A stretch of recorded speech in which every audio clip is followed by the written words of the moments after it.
பள்ளிக்குள் இனி அரசியல் இல்லை, பிறந்த நாள் விழாவும் இல்லை.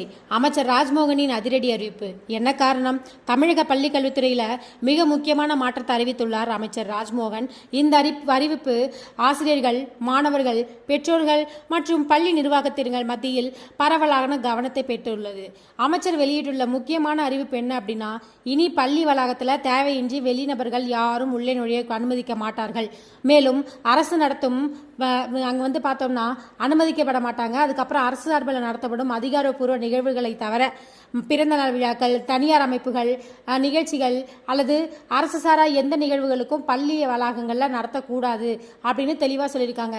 இது குறித்து அமைச்சர் கூறியுள்ள முக்கியமான கருத்து என்ன அப்படின்னா, கல்விக்கூடங்கள் காட்சி கூடங்கள் அல்ல, அரசியலின் மேடை அல்ல, அடுத்த தலைமுறையை உருவாக்கும் அறிவு பண்ணை என்பதாகும். இந்த ஒரு வாக்கியம் அரசின் கல்விக் கொள்கை எந்த திசையில் செல்கிறது என்பதை தெளிவுபடுத்துகிறது.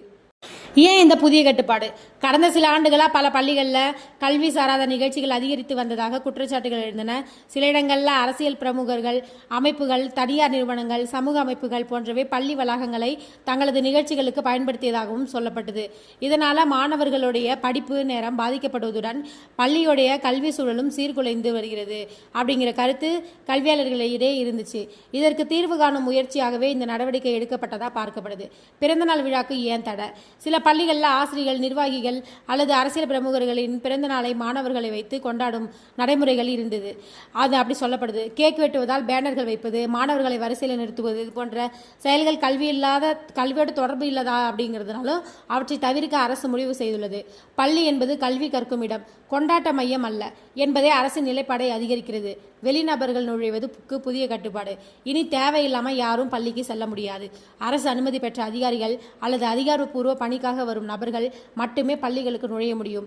இதன் மூலம் மாணவர்களின் பாதுகாப்பும் அதிகரிக்கும் என்று கல்வித்துறை நம்புகிறது. விரைவில் புதிய நெறிமுறைகள்.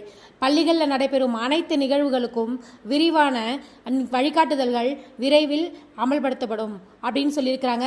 எந்த நிகழ்ச்சிகளை நடத்தலாம், எதை நடத்தக்கூடாது, யாருக்கு அனுமதி வழங்குவாங்க, இது போன்ற விவரங்களும் அனைத்து நெறிமுறைகளும் இடம்பெறும் அப்படின்னு எதிர்பார்க்கப்படுது. இதனால் ஏற்படும் மாற்றங்கள். இந்த அறிவிப்பு அமலுக்கு வந்துச்சுன்னா பள்ளிகளில் கல்வி சாராத நிகழ்வுகள் குறையும், மாணவர்களின் கவனம் முழுமையாக கல்வியில் இருக்கும், பள்ளி வளாகத்தின் பாதுகாப்பு மேம்படும், ஆசிரியர்கள் மற்றும் தலைமை ஆசிரியர்களும் தெளிவாக விதிமுறைகள் கிடைக்கும். ஆனால் சிலர் மாணவர்களின் திறமைகளை வெளிப்படுத்தும் சமூக மற்றும் கலாச்சார நிகழ்வுகள் பாதிக்கப்படக்கூடாது என்றும் அதற்கான தெளிவான விளக்கங்கள் நெறிமுறைகளில் இடம்பெற வேண்டும் என்றும் கருத்து தெரிவித்து வந்திருக்காங்க. பள்ளி என்பது எதிர்கால தலைமுறை உருவாக்கும் இடம். அதனால் அங்கு நடைபெறும் ஒவ்வொரு நிகழ்வும் மாணவர்களின் கல்வி, ஒழுக்கம் மற்றும் பாதுகாப்பை மையமாக கொண்டிருக்க வேண்டும் என்பதே இந்த அறிவிப்புடைய நோக்கம். அதுக்கப்புறம் இந்த புதிய விதிமுறைகள் நடைமுறைக்கு வந்த பிறகு பள்ளிகளில் என்னென்ன மாற்றங்கள் ஏற்படும் என்பதை வரும் நாட்களில் பார்க்கலாம். இந்த அறிவிப்பு குறித்து உங்கள் கருத்து என்ன? இது மாணவர்களின் நலனுக்காக நல்ல முடிவா அல்லது மேலும் சில மாற்றங்கள் தேவைப்படுகிறதா? உங்கள் கருத்துக்களை மறக்காம கீழே கமெண்ட்ல பதிவு செய்யுங்க. இந்த வீடியோ பயனுள்ளதாக இருந்துச்சுன்னா சேனலுக்கு ஒரு லைக் செய்யுங்க. இது வரைக்கும் நம்ம சேனலை சப்ஸ்கிரைப் பண்ணாமல் வீடியோ பார்த்துட்டு இருந்தீங்கன்னா மறக்காம சப்ஸ்கிரைப் பண்ணி பக்கத்தில் உள்ள பெல் ஐக்கானை பிரஸ் பண்ணிக்கோங்க. நன்றி.